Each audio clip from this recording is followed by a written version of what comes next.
Hello, everyone, and welcome to the Shadows and Secrets Deep Dive series. I am Samantha Skal. And I am Kerry Savage. And together we are Shadows and Secrets, a series of retreats and an online community for mystery, thriller, suspense, and horror authors. You can find out more on shadowsandsecrets.com. So we are both book coaches and authors, and we love talking about story. This is I don't even know how many. It's one of more than a dozen now for sure. Yes, 18, something like that. maybe. Whatever number in our series of big time spoiler alert deep dives into scary books that we love, where we talk about twists, structure, masterful misdirection, villains, and anything else that strikes our fancy about MTS, which is the overarching genre term for mystery, thriller, and suspense. But first, I would like to introduce my co founder of Shadows and Secrets, Sam. You're over there, so I did Oh, that. yes, yes, here I am. So I love working with thriller, mystery, and suspense authors and horror to plan and write twisty novels. And my superpower is brainstorming twists and villains. And I just absolutely adore this work. And being a book coach is the best job in the world. So, Carrie, tell the people about who you are. All right. Hi. Yes, I am Carrie. I am also a writer and I'm a book coach, and I love working with writers to make their fictional ideas come to life in the best way possible. I am super into immersive settings and details that really pull you into a book's world. Excellent. So, reminder, we are giving away everything here, including the Mhm. key plot points. So, if you haven't read today's book, please hit pause, go read it, and then come back. Seriously, there are no secrets left unturned in these talks, so consider this your final spoiler alert warning. The structure of these talks is the same every time. We're going to read the book jacket copy and talk about what the author has done to manipulate us before we even start. And then we will read the first page and what the author has done to manipulate us there. And then we break down each of the major twists in terms of how the author did it, what percentage of the way through it happened, and what on screen clues existed so that the twist worked. And we're also going to talk about how the author accomplished the overall misdirection and manipulation of the reader, because that's why we read MTS, and the way they used language or setting or other elements to set the reader up for maximum fear. Which is why we read the scary shit, right? Because we like to be scared by fiction. Yes, we sure do. All right, are we ready? We sure are. Oh, Okay. except that I never have the cover up, but you've got it right there. I So do. amazing. I do. Okay, so Yay! today we are doing Rachel Harrison's Plain Ice, Chef's Kiss, Rachel Harrison, Adore You and Your Brain. Mm-hmm. Um, this was such a delight of a book. I'll do the book jacket copy so I have it right in Okay, front of me. Okay. great. It's just waiting for you to come home. Mm. Cleo Louise Barnes leads a picture perfect life as a stylist and influencer, but beneath the glossy veneer, she harbors a not so glamorous secret. She grew up in a haunted house. Well, not haunted, possessed. After Cleo's parents' messy divorce, her mother Alex moved Cleo and her sisters into a house occupied by a demon. Or so Alex claimed. That's not what Cleo's sisters remember or what the courts determined when they stripped her of custody after she went off the deep end. But Alex was insistent. She even wrote a book about her experience in the house. After Alex's sudden death, the supposedly possessed house passes to Cleo and her sisters. Where her sisters see childhood trauma, Cleo sees an opportunity for house flipping content. Only as the home makeover process begins, Cleo discovers there might be some truth to her mother's claims. As memories resurface and Cleo finally reads her mother's book, the presence in the house becomes more real and more sinister, revealing ugly truths that threaten to shake Cleo's beautiful life to its very foundation. Indeed. Mm-mm-mm. Delicious. Okay, so I think I can speak for you, Carrie. We are obsessed with book jacket copy and like what it does for the process of writing a book and how well it can, you know, let you, the author, and also the reader know where you're going with this story, right? Like the northern light that you're following. Hmm. There's a lot of content in here. Like we're basically understanding what this book is going to be about. Like the demon, is there. We know there's a demon. So we're like, got it. Haunted house, stakes high, right? Yes. Demonology is bad. Um, and I love how we get into we don't actually have a climactic choice that's listed here, which is Hmm. interesting. Hmm. That's a classic thing where We have to choose between like this terrible choice and this terrible choice with life-threatening stakes. But because this book was so like the emotional realizations and the emotional growth that Cleo experiences, um, the last line, revealing ugly truths that threaten to shake Cleo's beautiful life to its very foundation. I just love that we were like, okay, got it. Yeah, this is going to be the exploration of someone on their worst day, right? Yes, absolutely. So I just like to point out before we even get, and this is maybe a record for us, I'm not sure, but we have a very good track record of picking books that don't entirely always fit into the structure that we talk about True. frequently when we coach. So this may be the first one where we're like calling that out in the book jacket copy, which is fine and wonderful because, as you said, like this does its job. But really, I mean, the idea behind book jacket copy is you have to set expectations for the reader, right? So that they know, and that's exactly what this is doing. This is taking us through all of the key elements that we're going to find in this book. It's not just the demon in the haunted house, although those are obviously a huge reason why we picked the book up. But there is the messy divorce, and then her like everything that's wrapped up with her mom, and hints at like all of the experience of the relationships between the sisters, which are all super important. So it's giving us a lot of information. Like you said, it's doing a great job of setting expectations and teasing us with all of the things that we are going to find when we dig into this book. So it does an excellent job that way. Yeah. Yeah. I think it's yeah. I mean, I didn't know what this book was about. I saw the cover and I was like buying it immediately, right? Because I love a good haunted house book. And Rachel Harrison's writing is just so fun. Like if you haven't read her before, she does like a one of each. So she has like a werewolf book and a vampire book and a haunted house book now, and they're all delightful. So Fun. Yeah, highly recommend. this was my first one of her books, but now all the other ones, I have to wait, but I'm in the queue at the library Yeah, for the rest of them because this was so much fun. So yeah, so fun. Yeah, excellent. excellent. Especially looking forward to the vampire one. The Love vampire it. one was great. I loved the werewolf one too. It Yeah. was kind of haunts me. Oh, cool. All right. Yeah. Well, like I said, we'll get there when we get there, but I will Yes. definitely be looking forward to those. All right. Shall we? Yeah. Sure.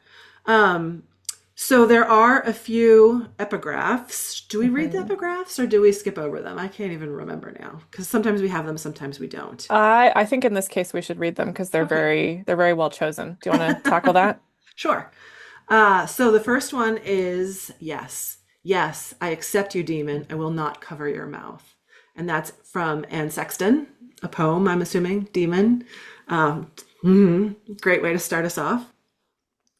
The next one is Doja Cat, so I'm assuming this is lyrics from the song called Attention. I'm nodding like Uh, I know. I'm pretty sure it is too. okay. Yeah. It needs, it seeks affection. Hungry, it fiends. Look at me, look at me. You looking? Again, also, mwah. And last but not least, Jade Sharma, Problems. Um, I'm guessing this is a book, I have to I say. don't know either, but this quote is so good. Behind every crazy woman is a man sitting very quietly saying, what? I'm not doing anything. Yeah. Yeah. Yeah. Yeah. I think we can all feel that deep in our souls sometimes. Yes. There All are right. lovely men in the world, but sometimes humans Yes. suck. Yes. Yeah. Yep. 100%. Hmm. All right. So I will kick us off with chapter one. And I'm obviously not going to read the whole chapter, but the first page. Crush it. Ish. We're coming up on midnight. The room is loud, everyone's champagne drunk, ignorant of volume, and wow, the air in here is intense. All hot breath and designer perfume. Everyone wants to smell good because this is the hour that it happens, when it's determined who goes home alone, and judging by the pungency, a lot of people in here don't want to end up in an empty bed tonight. They want to attract. They want to be chosen. So they sneak off to the bathroom to fix their hair, stare at their smudged reflections, primp, powder, perfume, spritzing excessively with reckless abandon. I inhale. It's hope, is what it is. It's sweet, but also pretty desperate, pretty boring. I turn to the guy next to me. He's deliberately underdressed in a white t shirt and jeans. He's drinking a beer. I thought this party was too chic for beer. Where did you get that? I asked him. The bar, he says in a tone I don't care for. I stick my tongue out at him and he cracks a smile. Cleo Louise Barnes, I say, holding out a hand. He stares at my hand for a moment before shaking it. Ethan. What do you do, Ethan? Really? What? Small talk? We can exchange childhood traumas if you like, I say, helping myself to a sip of his beer. He allows it to happen, and I decide I'm into him. He reeks of cologne, so I know I can leave with him tonight if I want to. We've already met several times at brand parties just like this one, he says. I was waiting for you to remember. I do remember, but the easiest way to tell who a man really is to injure his ego and see how he reacts. I'm going to keep going a little bit further. I'm bad with names and faces, I say, and I mean a lot of people. I'm sorry. Please don't take it personally. He rubs his jaw, considering. You really don't remember? Do you forgive me? I give him puppy eyes, bat my lashes. He sighs, then lifts his chin and points to a thin scar about 3 inches long. Car accident when I was 5. Blood everywhere. Mom was driving. She was in a coma for a week. Is she okay? Yeah, she's got scars too, but that's it. I sip my champagne. I like it better than the beer. I wish I had simpler tastes, but I don't. Lucky to live with scars. Better to live without, he says. What about you, Cleo Louise Barnes? Childhood trauma? I debate making something up, but I'm intoxicated. From the alcohol, yeah, but also from the balmy heat, the formidable amalgam of smells, the city outside alive with that magnificent Saturday night energy. So I tell him something true. I grew up in a haunted house. Bullshit. Sorry, not haunted. Possessed, I say, bringing the coupe to my lips and taking a delicate sip, letting the effervescence dance across my tongue. I need a refill soon. I'll stop there. Yeah. As we got to I love how it's right off the bat, haunted house. Oh, no, I'm sorry, possessed. Like, Yeah, there very clearly is a difference here, and we learn a lot more about that difference along the way. It's not just we some do. benign poltergeist that's like flitting about the room, making things cold, or, you know, moaning about some sort of tragic thing that they can't move past and move on. It's Has not that been what's your happening personal, here. as someone who grew up in a haunted house, Carrie, was that your personal experience? Sadly, no, it was not. You've heard my ghost story before. It's not really that exciting. So, Well, still, not everyone grew up in a haunted house, so I think that's an awesome fact about you. yes. Um, yeah, the voice here is so strong, right? Hmm. And the reason we know that it's a strong voice is because of all this translation, right? It's not just that the room is loud and the air is intense, right? It's like we know why she's noticing this. Everyone wants to smell good because this is the hour when it's happened, right? They want to be chosen. And she's like blissfully rising above it, being like, I'm the one who's going to be doing the choosing because I have the power here. Hmm. And that could be, in real life, not a trait that would be particularly like someone you want to be friends with. But as a book in her head, you're like, yeah, we have the power, right? Like we're experiencing this party just like she is, and she's like the gorgeous, confident girl who's killing it. Yeah, I mean, I have a very interesting relationship with this protagonist because there are things about her where I'm like, yeah, to your point, like if I met her in real life, I'd be like, she would drive me absolutely bonkers, and we would probably not be friends. There is some level of confidence that I probably aspire to that she has that I will never have, and that's fine.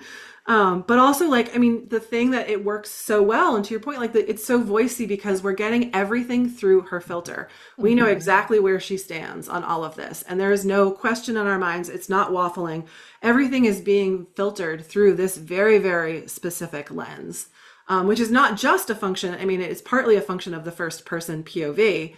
And that certainly helps. We've talked about that before with the octopus sitting right on your face. So no filter there, but also like Cleo has a very interesting and specific way of seeing the world. And it's one of those that is almost a little train wrecky in a way of like, I'm not sure if I love this, but I certainly can't look away. I want to keep reading to hear what the hell she's going to say next. Very train wrecky. And spoiler, again, we warned you. Yes, we did. The end when we have these things about when she actually confronts the demon and understands that she likes the attention that it gave her, right? It gave her a leg up on her sisters because it liked her best. And so this confidence is one, because the demon chose her when they were growing up in Hmm. this, in these memories that she like doesn't even remember because they were so traumatic. And so there's so many little clues here with that, right? That are not even clues. Like it's not like she's noticing and being like, well, I feel confident because a demon liked me when I was little. It's like we're just it's her filter, right? And it's not even just um I turned to the guy next to me, he's deliberately underdressed. She could have ended it there. It's Yeah. he's drinking a beer. I thought this party was too chic for beer. He says in a tone I don't care for. Uh, like the part where she's like, I do remember, but the easiest way to tell who a man it really is to injure his ego. I Like know I there's two sides of me. One where I'm just like, that is amazing and like good for you. And the other It part of also me that's just like, sucks. what an asshole thing I to know. do. Like So what? rude. Who does that? It's so rude. But like It's so rude. too, like sinking into her voice, like her worldview is incredibly consistent and it is Yeah. very, very specific to her. Like, I mean, this is one of those books where you talk about the voice, like of being very Yeah. voicey. This is a very voicey book, Yeah. which is one of the reasons that I really liked it because I love a really Yeah. voicey book. Yeah. Um, But, because we're seeing her translations, we don't have any ambiguity about why she's acting the way she is, or like, that is a terrible thing. It's objectively like she is manipulating those around her for her own gain, which is not considered like an ethical thing to do, no, right? And she's just like, no, this is what I'm doing. You yeah. know, I control this, Well, you and know. to like what you were saying earlier too, when she like part of this confidence comes from the demon having chosen her. She says throughout that like I'm the favorite. I'm the Hmm. favorite of the sisters. I'm the favorite of my dad's. It's sort of implicit in like that mom had like at least as far as she believed, mom had left a special version of the book for her with a Her, note and yeah, annotations. We find out at the very end that actually there was one for each daughter, but right. the other two were up in the attic, so nobody knew that they were there. So there's a whole like thing wrapped around Cleo and her ego. Yeah, yeah. Well, and I mean, her emotional arc, I think, is like one of the most fascinating things about this book, and we'll definitely get into that. But the reason her dad is over the top nice to her is because she reminds him of his ex-wife, and he's like overcompensating. And so it's not about her at all. None of this was Yes. about her. And also when you come to find out how much her family has sort of lied to her and manipulated Right. her from the get-go, then you understand why like they treat her to a certain extent with kid gloves, which is also a little bit of like a thing I think with and I'm the oldest of two, so like this might be a little bit of my bias talking too, but like my husband is the youngest of eight, so like big Wow. time baby like what does the baby want? What does the baby want to do? Like that, like they're a little not spoiled, but people cater to them a little bit because they were Yeah. always the youngest. And so there is definitely some of that dynamic going on. I mean, the sister dynamics in this book are also excellent. I mean, it made me feel like I have siblings and I don't have siblings. So yeah. Yeah. So yeah, crushed it, right? We have opening scene. We learn on page 3 that she grew up in a haunted house and it wasn't just haunted, it was possessed. And then she drops it, right? And then it's like whether or not she's gonna hook up with him. And then at the end of chapter, I mean, we learn on page 6 that her mom has died. So that's the inciting incident, right? Hmm. That's what like brings her back into this story and causes this whole thing to cascade. So before page 10, we have voice, we have grew up in a haunted house, and we have inciting incident, which I love. Yes, yes, and is perfectly like this is exactly how you would want to see this unfolding because now you've got us hooked by page 10. And Yeah. I think one of the things too is really interesting that just occurred to me is when she drops this thing about, I grew up in a possessed house because of Cleo and the nature of her character and her voice, we honestly don't know how much she buys into it at this point. Hmm. Like, is it just a kind of a fun fact that she can say that will take people by surprise and be like, oh, here's this chick who grew up in, she said she grew up in a haunted house.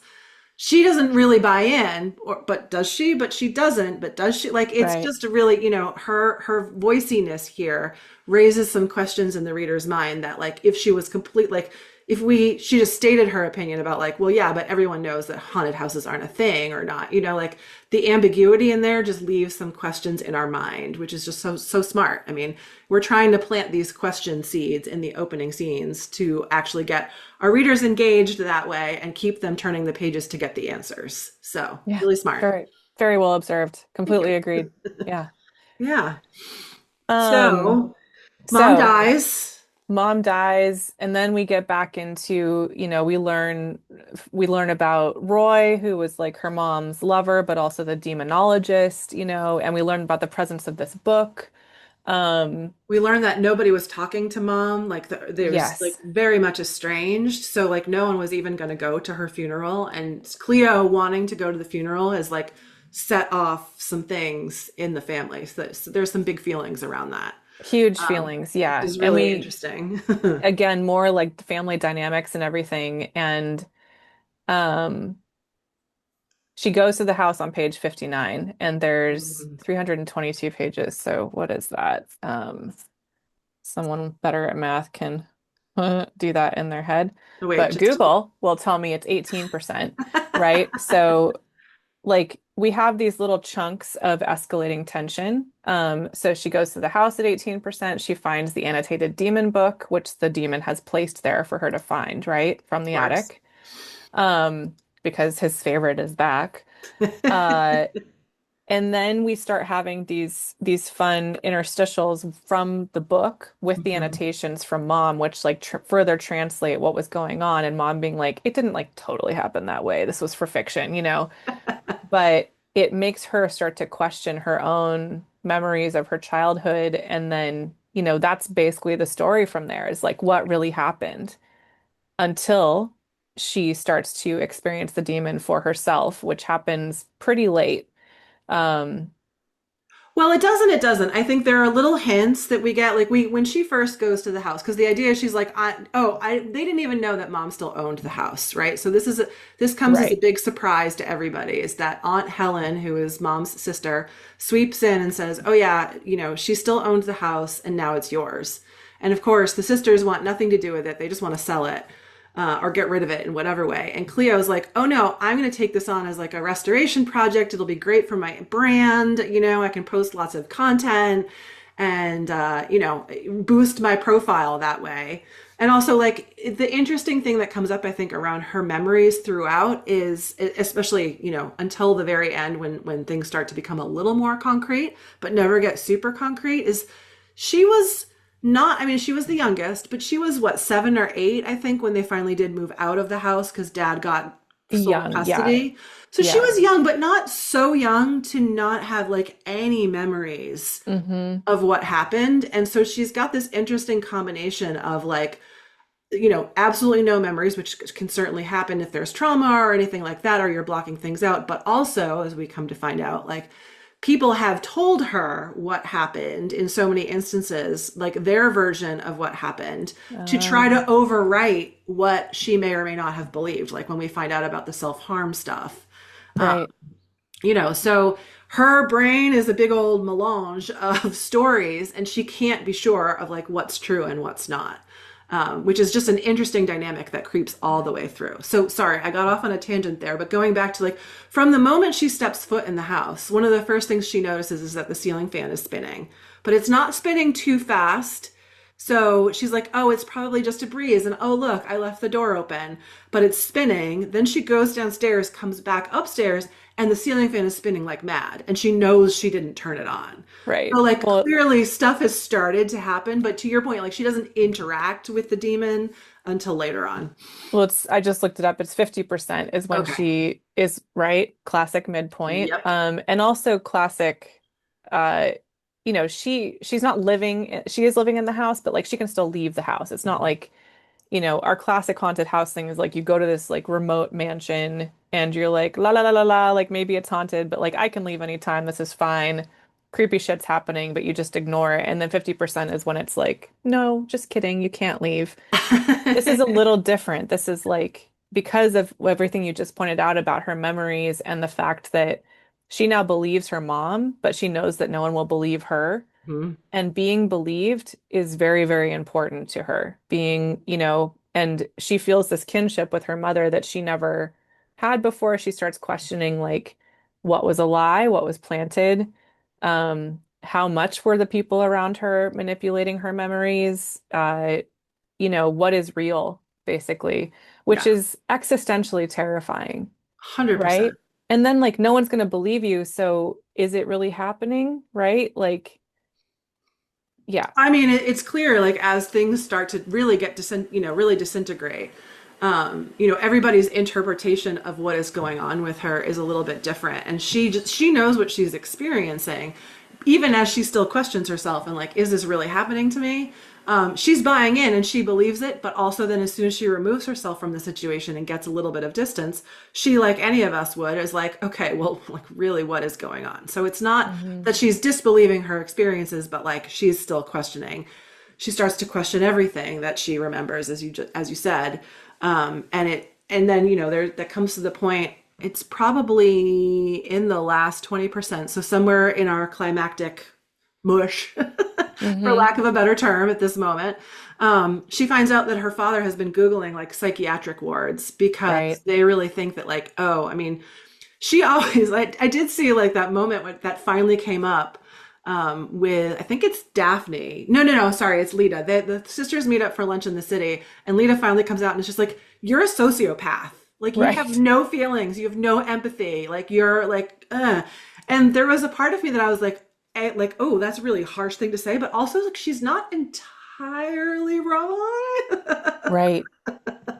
Which is another really interesting thing about this character is like we've been empathizing with someone who potentially doesn't have a lot of empathy for anybody else ever. So so we are excuse me, we are questioning a little bit how reliable she, not reliable in the unreliable narrator gone girl kind of sense, but just like Mhm. how much are we buying into her POV and what's happening to her here too. So Yeah. it's a great Abs mix. it's such a good mix. I'm just looking up this percentage just so I can speak intelligently on this. So what you're talking about is on page 268 when she finds that. Um, 3 322. That was 83%, Okay. right? Yep. So that to me was right in the middle of the dark night of the soul, Hmm. right? And I wrote down a bunch of quotes from this. Which is like everyone in my life wants me to behave in a very specific way that's beneficial to them. And when I deviate, it's an issue. As soon as I act out of whatever role they've cast me in, it's somehow my fault. Hmm. Which is, like everyone is held from the people by the people around them into a certain role, right? And some of us have more like movability than others, but that's one of those universal resonance things where you're like, oh my God, yeah. Particularly with someone who was so protected and, in the position that she was in. Um, And and leaning into that. She's not ever protesting. Like, when her dad says, let me come pick you up and give you my credit card to go buy coffee or sandwiches or whatever, she's like, okay, cool. right, And right. like, no, like I'm like taking any judgment out of that. Like, I don't know, for me personally, when like the moment I was 18, I'm like, I'm out of here. I'm so independent. I Hmm. don't want anything from anybody, like, so it's a very different mindset. Oh, totally, But she totally. very much leans into it. She's not trying to push back on that until she is. Well, and she explains why she's doing it, right? Like in Mhm. the beginning, she's like, why would I try when everyone wants to just bend over backwards for me? Like, why would I, make an effort? And Yeah. then, she does it because she's mad, which is, Right. kind of fun. Um, so right after that, she has this thing when she agrees to go to therapy where it's like maybe good intentions don't actually Mm, matter, only the action or the perception of the action. My need is by his design. That was her dad, like she realizes what he has done to her, basically. mm, Um, and she has like this slow, I mean, we talk about we start here wherever you are, like low or high from the beginning. And the tension escalates up and to the right to the climactic scene and then further to the final twist scene. mhm, And the Dark Knight, the emotional like wound and how loud that gets starts here and then goes down and to the right. And so in, most times you have the climactic scene and the worst moment happening like pretty close to each other Mhm. so that we have the maximum impact. And that's totally what happens here. Mhm. But her Dark Knight is quite long. I kept thinking like, oh, Yeah. we're in it. And then it was like, no, it gets worse. Yeah, and I mean, I'll be interested to talk about like I want to do climactic and then maybe we talk about the emotional aha because I Hmm. think I identified like three of them that I Yeah. thought, oh, maybe this could be it. Oh, maybe this could be it. So it was just interesting how like I think in that same vein, like it's not there wasn't like one specific moment that I was like, well, here it is. And often that is pretty easy to identify, which is great. Hmm. There's nothing wrong with it being like the thing that jumps out at you is like, oh, here's that turning point. But in Yeah. this specific instance, I kept thinking like, oh, here it is. And then it was like there was another one too. So I think it just speaks to, like you were saying earlier, there's a lot of like her emotional arc comes with a lot of complexity and self-realization along the way that really Yeah. accelerates at the end. And she kind of goes along like going steadily down, like you were describing. And then it really kind of all comes to a head and goes on for like a solid chunk, maybe a little longer than what we're used to, which is nothing Hmm. wong with that. Nothing wrong at all. Yeah. Well, I mean, it just makes it the tension is just Mhm. so high, right? Like, so speaking of a train wreck, like it's 100%. We're like watching a slow motion car crash. Yeah. It's an overused saying, but it's very applicable here. So I noted it like 79.5%. I had noted like this is probably the beginning of the Dark Knight. So she finishes the book and then she gets drunk, right? And then she burns herself again. And so speaking of that self-harm thing, like she Mhm. was always told that Alex had burned her, Mhm. right? And then she realizes it was the demon talking to her and it like stopped the pain from happening. And it was a huge reason that like so not only like was she told that her mother did it, but also her sisters told her father that Hmm. mom did it, and it was used against mom in court as a reason to one of many. It wasn't the only thing. I mean, mom Right. did have some substance abuse issues. She wasn't perfect. Yeah, no, not like some of the advice that she was giving her daughters is like, oh boy, no wonder you turned out the way Yeah. you did. But I mean, that is a big thing to be manipulated and lied to about. Like that is, Yeah. it's pretty massive. And I could see like I would feel very, very broken up and very weird about like that being something that someone had lied to me Totally. about. Yeah, totally. And it just, I mean, we'll come back to this, I think, probably, but like the mom arc itself is really fascinating because mom Mm, was not an angel. She was a real human person and she comes across on the page that way, right? Like mhm. flaws and all. And we learn at the end that she stayed in the house at the, ruining her own life and her own happiness because she felt like she couldn't leave because the demon would follow her and go after the girls, right? Because, Lita also mentions like when it couldn't get you to wake up, Cleo, it would come to me. Yeah. And so like you have this like motherly maternal sacrifice, which, you and I have talked a lot about. Like that's a very good reason for somebody to do something. And also like don't test a mother, right? Like, do Right. you really think they're not going to make the choice to save the child? Like in almost all cases they will, right? And this is just one of those things where like the twist is that we assume this whole time that Alex was this terrible mom and abandoned them, and like they all have issues that they had stemming from that, which of course you would. And then they learn, like, yeah, she did, but also she had a very good reason for doing it. And so, does that make it right? Like, this whole thing just sucks. It's just like, Well, and we also see that like one of the reasons that mom never hung on to the house, and I do believe this about what what that this would be a reason for her to hang on to it, is she never wanted it to like affect another family. right. She kind of felt like, okay, like I'm in it now, I have a responsibility Hmm. to not only my daughters but to anybody else. And if I'm just like selling this house and trying to move on with my life, A, maybe it won't let me. Maybe maybe I'm in it now, but also B, I can't like ethically responsibly move on from this and just like pretend that nothing happened and let some other family come in and experience this Right. too. So that is whether you agree with that decision or not, like it's a choice that she made.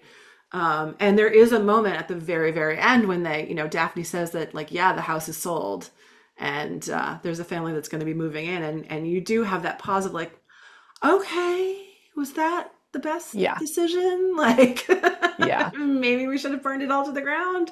Maybe that wouldn't have made any difference. Who knows? Well, and that's the horror. I mean, this is obviously horror, but Yes. it's also a thriller, right? Like we're trying to stop this thing and we don't even know like we know that it's there, but it's like unclear whether or not there will be any resolution if there can be, you know. And so this gets us into the climactic scene, which we're going to talk about. So Okay. like Dark Knight, she finishes the book and realizes what was going on, decides to Mhm. take Roy up on his offer to help. Mhm. Finds out that dad had the psych hold, so we're just like tanking, right? Um, Roy being uh, the demonologist that mom Roy brought being into the the house and then demonologist. kind of turned into her on and off again partner over the years. Yeah. I have noted another quote on page 275, which is, you know, like somewhere around 85%. Um, Watching the damage unfold with my family is startlingly familiar. It feels like home. Dad admits he cheated on mom with Alex. Sometimes you remind me so much of mom and I hate it. I try to be so good to you, but you make it hard, right? So now she's like, oh my God, none of this love was ever real. It's because you actually kind of hated me, maybe. Um, and then Roy is not at the house and, you know, like 85% when he's supposed to be, but she finds his cell phone in her bedroom. And so this is the beginning of the climactic confrontation when she realizes, like, I have to confront it, but then she gets hammered and like posts like the Insta lives or whatever, and her sisters show up, and then the demon makes itself known, right? And then we are like in it in the climactic scene because then it's like, okay, well, now what? And they have a fight, and everything gets worse. Like a literal, like not only just a fight with words, but a physical altercation. Yeah, yeah, Which is interesting, right? Because usually we would say, like, your climactic scene is with the person that we think is the villain. So you would expect, right, that it would probably be with the demon. And it's not that the demon isn't there making its presence known, but she doesn't actually come face to face with the demon in that moment and mm-mm. sort of reconcile with him. It's that her sisters show up. So when you think about it though too, like this is a confrontation that needed to happen.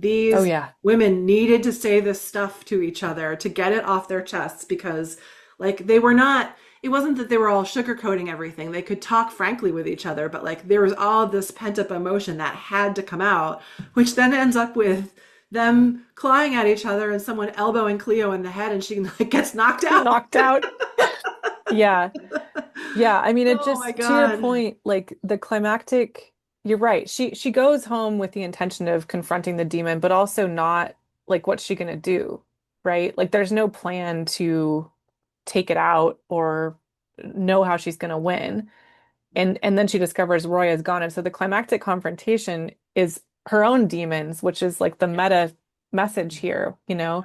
And the demon calls this out of them, which is kind of how I read the fight scene was like Lita's like, Hmm. wait, what just happened? Yeah. And Daphne, you know, they say these horrible things to each other, but they also meant it. And Cleo comments on that later, where she was like, no, you meant it when you said you hated me, but also I know that you love me. And it's like those two things can, you know, but the demon feeds on emotion. Yes. And Yes. I just I mean, the meta, this is where horror and literary have this like delightful overlap where it's like you're not really talking about the thing that you're talking about, right? Right. Or it's two, these two things are true at once, right? Yes. Yeah. Yeah. I mean, English lit major here, like I used to hate it when they were like, "Oh, this is actually what they're referring to with like, you know, this ship represents the mother's Whatever. ego or whatever." And you're like, "There is no way that you know that."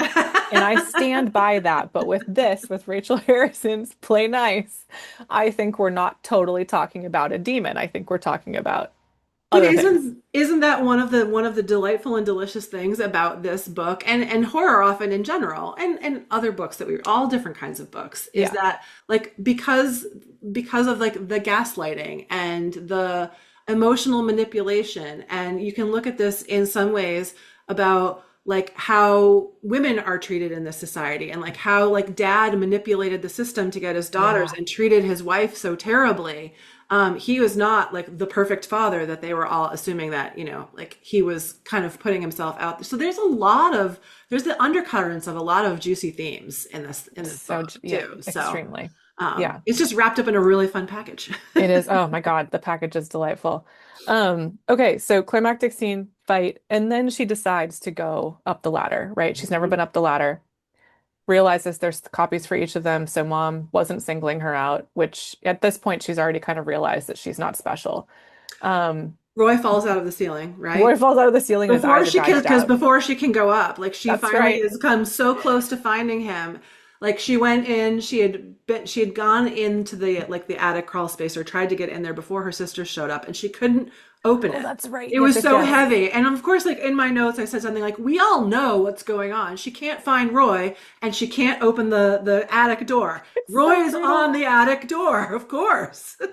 Yeah, and it's as disgusting as you think it's going to be. Yes, it really is. It's Yep. wonderful. Yep. Just chef's kiss. Um, Uh-huh.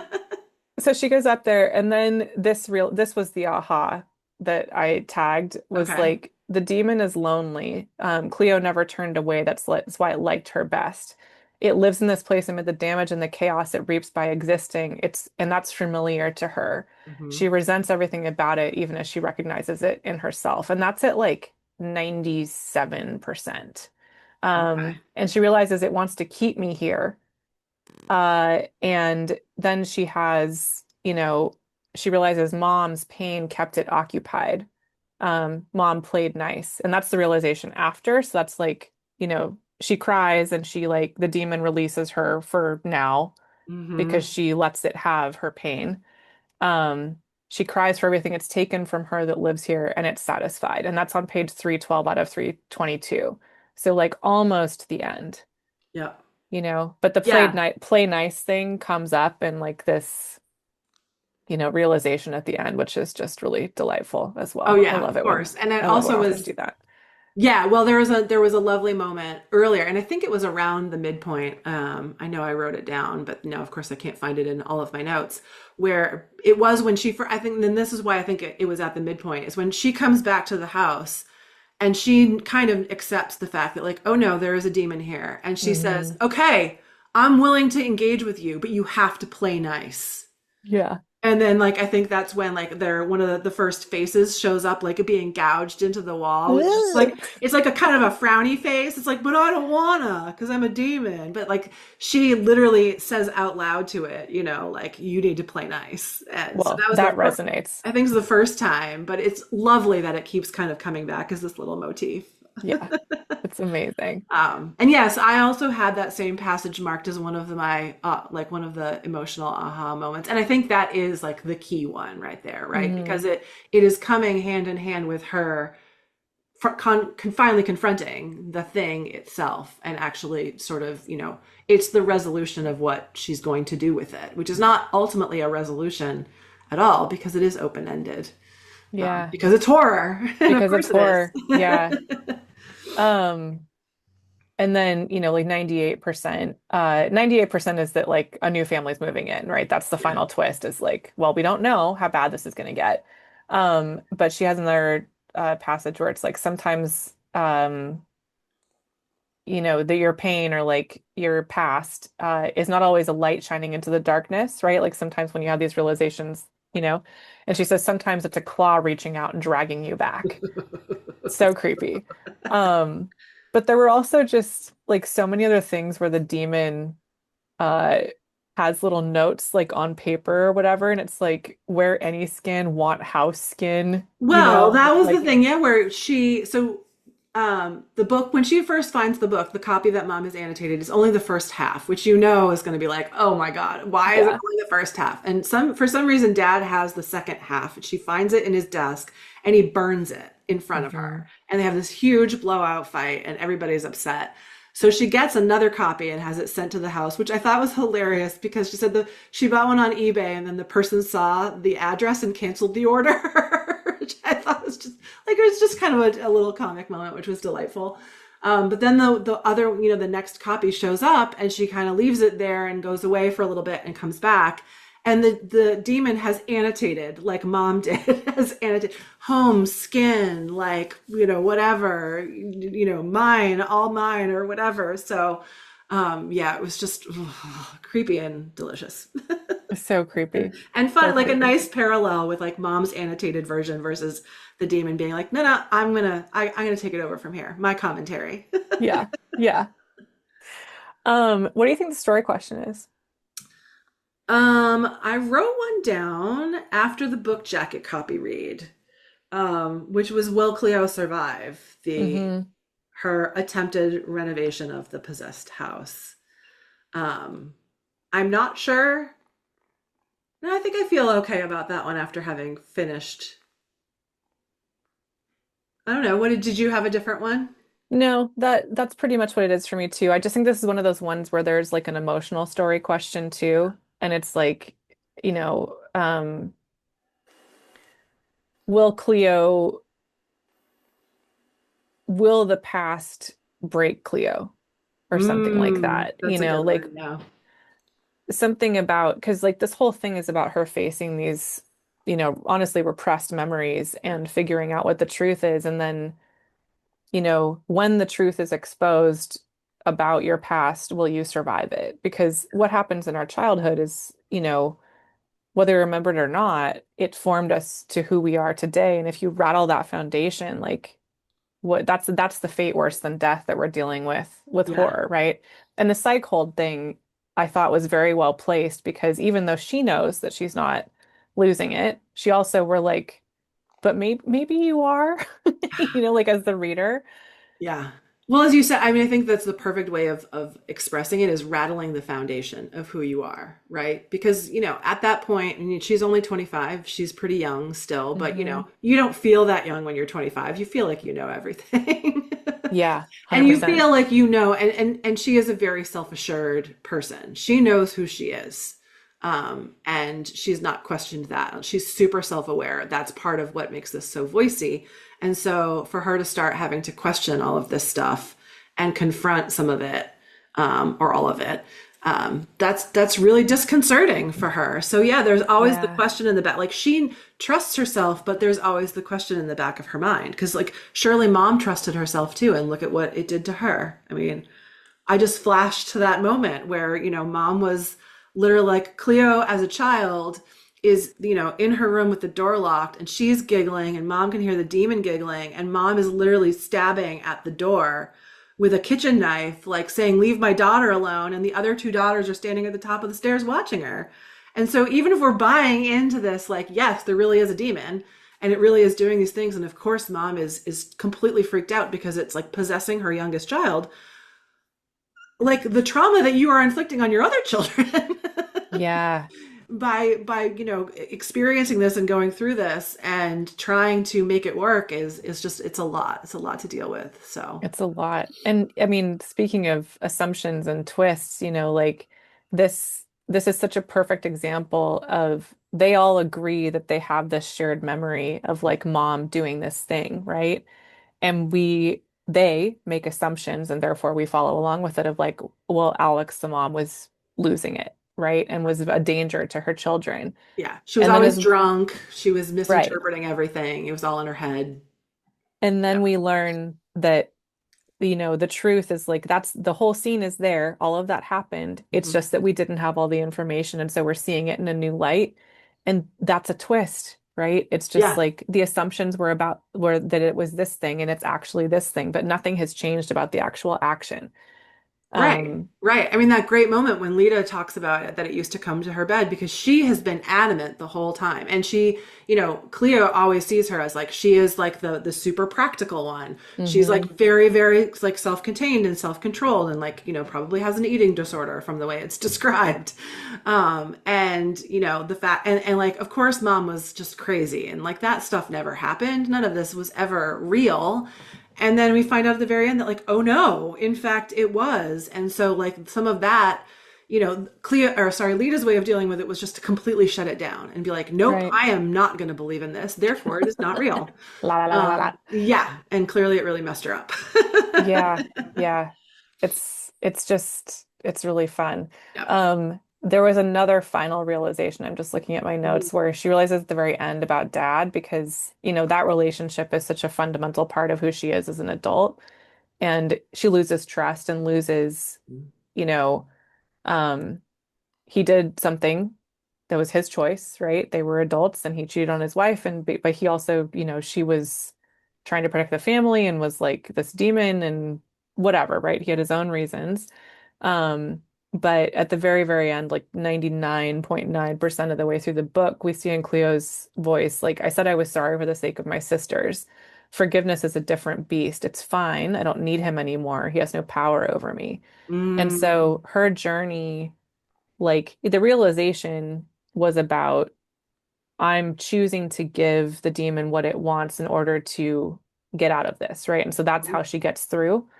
But that realization is really potentially about power. Like she was mhm, giving all her power away by accepting all these people manipulating her, including the demon, mhm. and she takes it back, and then now she's Yeah. free, right? Oh, yeah. So well said.